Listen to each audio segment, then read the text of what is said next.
Watching Christopher Nolan's new film Tenet once was just not enough. I actually watched this film 2 more times. Heck, I watched it twice in one day, with a total of 3 glorious times. And that's how much of an effect that this film had on me. With multiple viewings, I am able to see this in such a more different and a clearer way, and in a way that it deserves to be seen in terms of appreciating the film. In the review, all I did was describe how it made me feel and how much praise I gave it. Whereas with this video, I really want to go in with some in-depth analysis about the characters, the structure of the film, and just how much more it made me feel and how different I felt with multiple viewings. I was quite inspired by a few YouTubers who chose to make these sort of videos with multiple viewings of a topic, changing the way that they see the film. It's just a much more fun way of getting into spoilers, breaking down the film as well as going into detail of some of my personal opinions of the film. I honestly believe it's important to watch a film like this more than once. Filmgoers, critics, tend to have these pretentious and very snobby point of view of always sticking to their opinions no matter what from when they watched the film in the first place, and they never seem to change their minds at all. There's no shame in that, of course. We all change our opinions, we all have our different views, but hey, that's the way it is, and that's why I appreciate in-depth videos like these. Having seen a couple of explained and breakdown videos for this film, I have absolutely no desire to go into that much depth of the science and explaining what really happens. I just want to pick out some interesting points, some interesting themes of the film, but explaining the film in terms of the physics, that would be a bit too much for me, and I'm just going to talk in terms of filmmaking techniques and things perhaps that you may have missed out on. Tenet is still in theaters, and of course things are very uncertain right now, but before I proceed with this video, I urge everyone to go see this film. Well, if you can, of course, because, you know, of the cinemas and the... yeah, you know what I mean. Tenet was really the perfect film for us to go back into cinemas and truly witness a spectacle.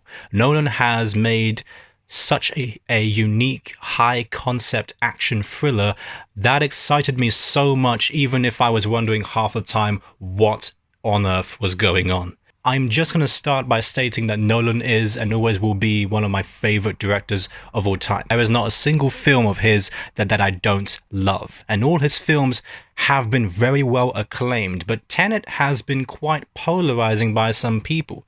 There are even fans of Nolan's who loved Inception, the Dark Knight trilogy, Prestige, thought, it was meh, or what was up with that film? Did you catch anything that they were saying? No, I really did not.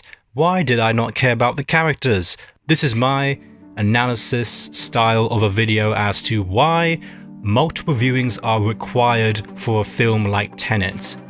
You need to watch this film again before you really criticize it. Okay, let's begin.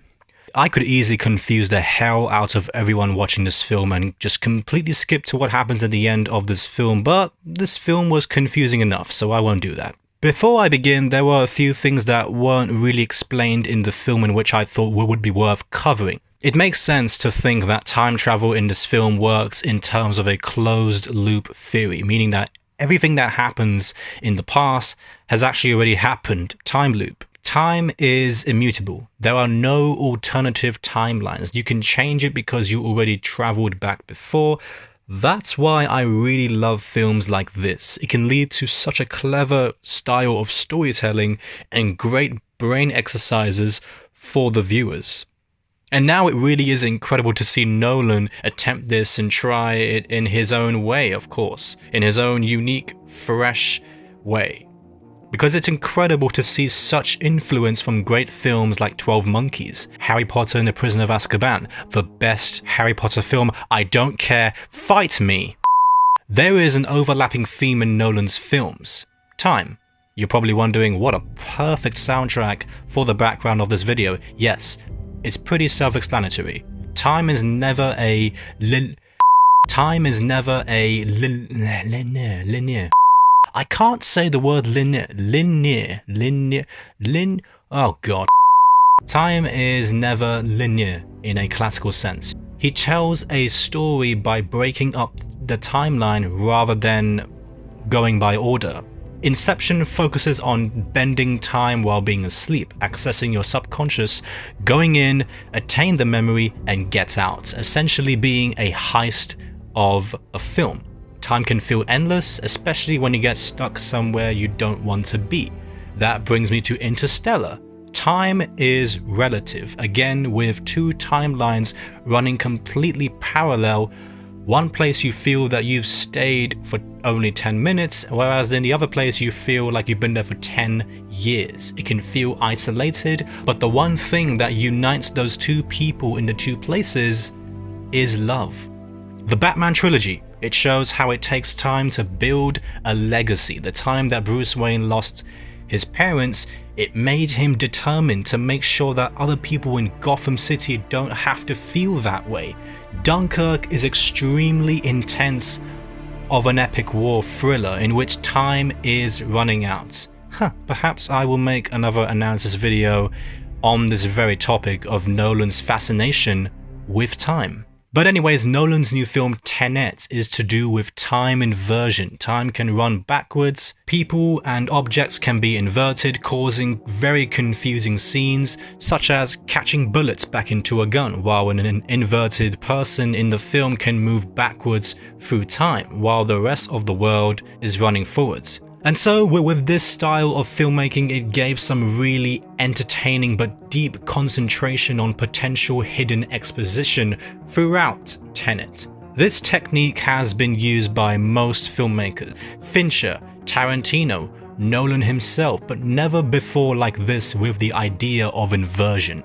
Essentially what it is, the audience are witnessing something that they may have suspected or have a feeling that may come into play later on in the film, such as the airport fight scene when Neo is seen taking the mask off the unknown man at the time, but we are not able to see who that man is, but we do later on, and it turns out to be the protagonist himself. The car heist scene in which an unknown car is flipping while being under inversion and we don't know who this person is, and much more which I will get onto later on in this video.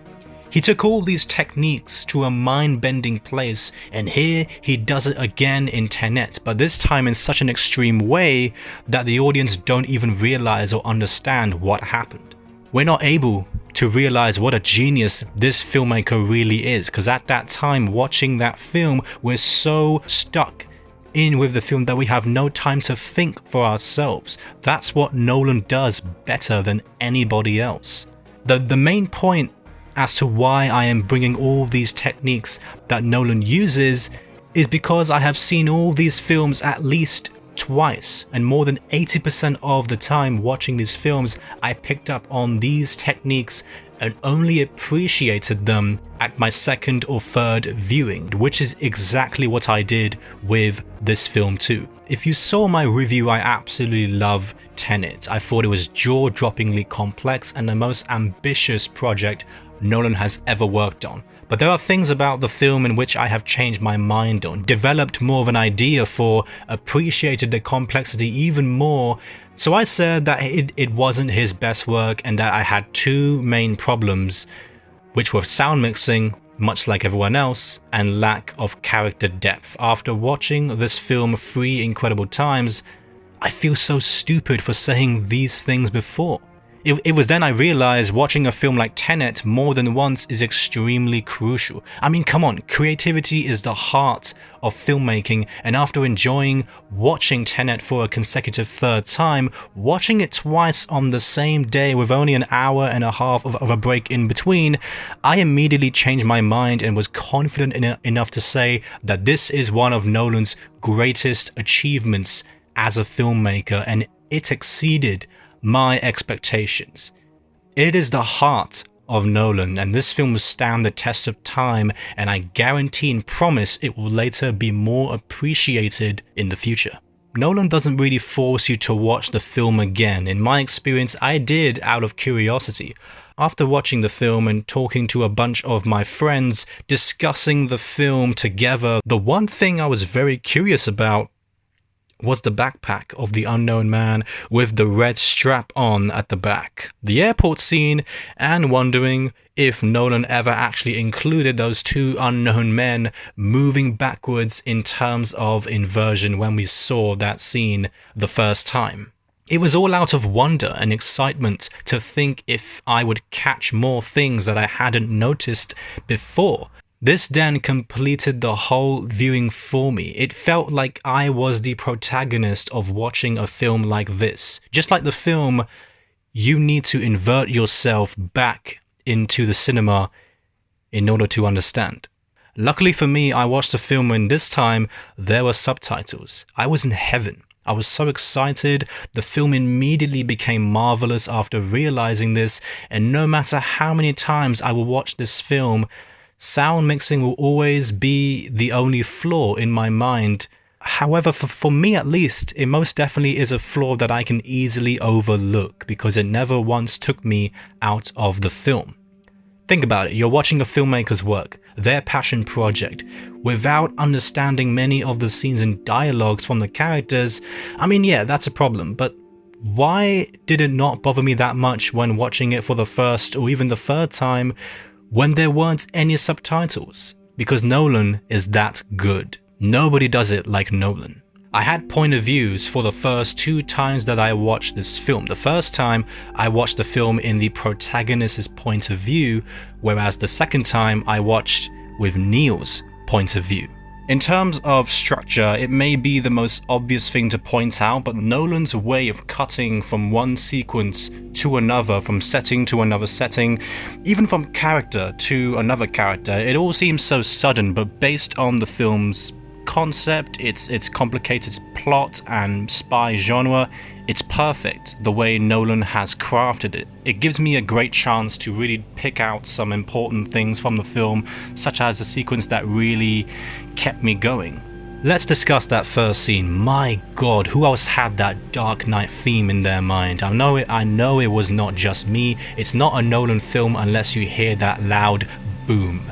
Let's face it, watching this opening sequence 3 times made me realize it is on the same level as Bane or Joker appearing out of nowhere with such an intense soundtrack in the background. Ludwig Göransson did such an incredible job replacing Hans Zimmer, and he was on the same level as him. As soon as the CIA enter, the big truck arrives and one of the guards shout, "Wake up Americans," the look that John David Washington gives when he wakes up and reloads his gun, you know it's about to go down. But it's actually the first piece of dialogue that we hear, which is, "We live in a twilight world, we live in a twilight world, and there are no friends at dusk. You've been made, this siege is a blind for them to vanish you." This whole topic pretty much is a perfect segue to link to the character depth of the film. Let's really go in and have some fun. The protagonist, played by John David Washington, I'll call him TP from now on. Not just John, but TP. The protagonist. Not toilet paper, but the protagonist. At first I thought this was poor writing to not even give him a name, just calling him protagonist. That's lazy writing. But no. Nolan changes my mind once again. Think about it.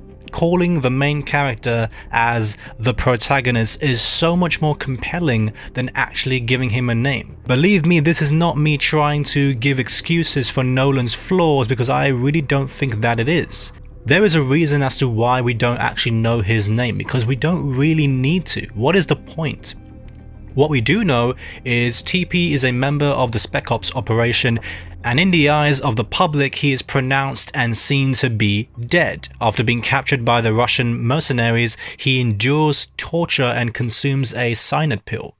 Being under the impression to have taken the pill to sacrifice himself for the better, but instead it showed his loyalty and him being worthy to join the secret organization that is TENET, whereas his other operatives were killed for knowing too much, as during the scene an unknown man with a red strap on his backpack who was inverted.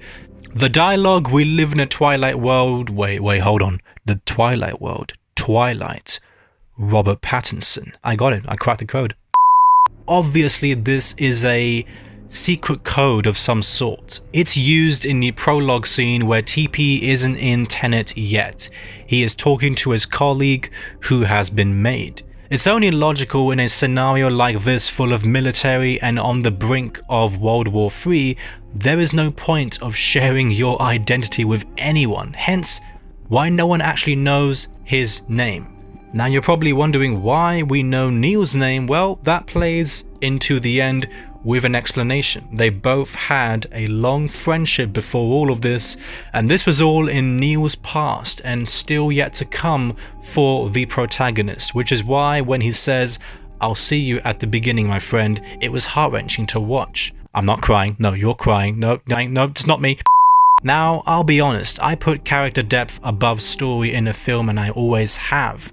But what amazes me is that this film has balanced it so perfectly that it made me look at it in a much more different way. Think about it. For those giving flaws on the characters feeling cold and with no emotion whatsoever, just because they don't address this with dialogue doesn't mean that that's the case at all. Nolan balances this with action throughout the film. John David Washington has multiple obstacles to go through. He expresses concern for civilians. He is willing to sacrifice himself, then giving up his colleagues by taking the pill himself in the very first scene. He has a kinder heart than others in the film. He shows will and, most of all, loyalty. For those who think there seems to be no character motivation at all in Tenet, I'm sorry, but your opinion is just wrong. Character motivation is the reason for what happens in the second half of the film. It changed, well, reversed all the events.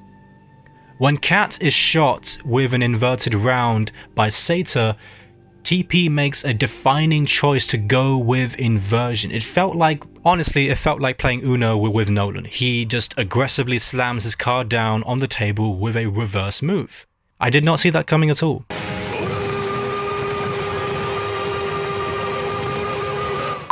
This loyalty and affection for Kat prove that TP with no name has feelings and a true connection to not only her, but with the audience too. It is the action of the scene that does the work instead of dialogue. In my personal opinion, it shows a different and a much better take for Tenet as a spy film. You wouldn't expect characters telling each other how much they love each other and how they're such good mates or any of that. It just seems unrealistic, especially for a Nolan film. What I realized in the second and third viewing is TP living a lonely life and showing no affiliation to the majority of the world is so much more impactful when it comes to character depth. Meeting new people, obtaining personal information, but he never gets a chance to actually know who these people actually are and what their life story is, because he has no time. There is no time for that when you're working for a secret organization and when the world thinks that you're dead. What's ironic is seeing the character forced to live this sort of life with less emotional connection to people. It connects much more to the audience, or at least myself. Hence, his name being kept confidential not just from the film's world, but also from the audiences too. After this, to me it seems like a whole montage of TP or John meeting multiple new characters who correlate from one another. From the moments when he takes the pill and he attempts to take his own life to waking up on that boat, that is where it begins, and honestly, in terms of pacing, I couldn't have loved it more. Nolan seems to really want to pick it up for the audience in order to stay invested on the narrative and the characters, and on my behalf, it really worked. Victor explains the organization in terms of exposition, and this is proceeded with Washington going on to meet Barbara the scientist, and she further explains inversion. But that leads to him meeting Neil for a very meaningful exchange, which obviously you may not realize then, but after watching the ending and when we learn that Neil and John have been long friends in the past, it's clear why Neil quickly knew his beverage and that he never drinks on the job. It also leads to him meeting with Sir Michael Caine, who leads John to Kat, the estranged wife of Sator. And all of this leads to a very similar color and lighting in the background with the dinner scene. And it just appealed to me so much because it reminded me of The Dark Knight Rises, The Dark Knight, of course, Inception, with very similar sort of a feeling. It's a way for the audience to really recognize Nolan's signature, one of the things that he is best known for in his work, the way he makes films. This conversation, it opens up a lot of character motivation for me. This is where the audience can really dive in deep with Kat's character to see her backstory, to see what she's been through, what she's going through, describing her abusive and very toxic relationship with her ex-husband, and she mentions her son Max.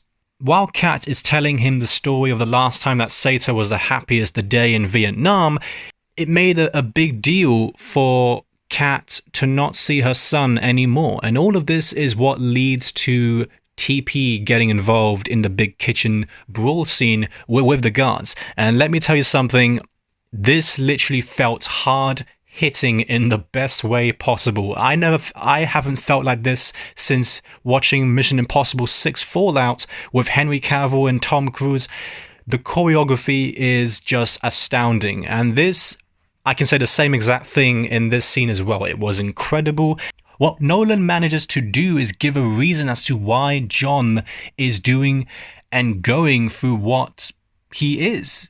It's for Kat. It's for the betterment of her life and her son, and for her to finally be free. The involvement and the partnership between Neil and the protagonist, it emphasizes this much more with urgency. With the airport scene, the car chase, when John finally gets inverted in the final act, it all just speaks volumes. Nolan, he made sure to never make me think of Kat as a damsel in distress, but it never was forced, it never was done purposely. It was all natural. She has her own story, like I mentioned before. Her moment comes at the climax of the film. It arguably is what was leading to it all since introducing the character at the start. One thing I didn't fully understand myself, and it took me a while to really comprehend with, and a lot of people also, is Kat was sent to hold Sator off from killing himself in the final scene of the film. She was not wearing a mask. What was going on at that time? What led to Nolan making all these choices and thinking of it so carefully? Well, a lot of questions are as to, we saw what happened to the protagonist in the real world without oxygen. He had to wear a mask, and the same thing for Sator himself. So what was going on with Kat? Well, here's my take. Kat reinverted herself on that day, so no mask was actually needed, and the same thing was for Sator as well. So essentially, they are both uninverted after originally inverting themselves once from the normal timeline to get to that past, and they inverted themselves once again to go forwards. During the scene, if it wasn't for Kat's humility and the climactic choice to kill Sator and to take that risk, the mission would have failed. Kat killed Sator because she could see her past self coming back to the boat, and she knew that he was going to do the deed himself anyway. He was going to kill himself anyway, and she wanted to do it herself and not give him that satisfaction. She did it at the right time, just when John and Neil retrieved the algorithm.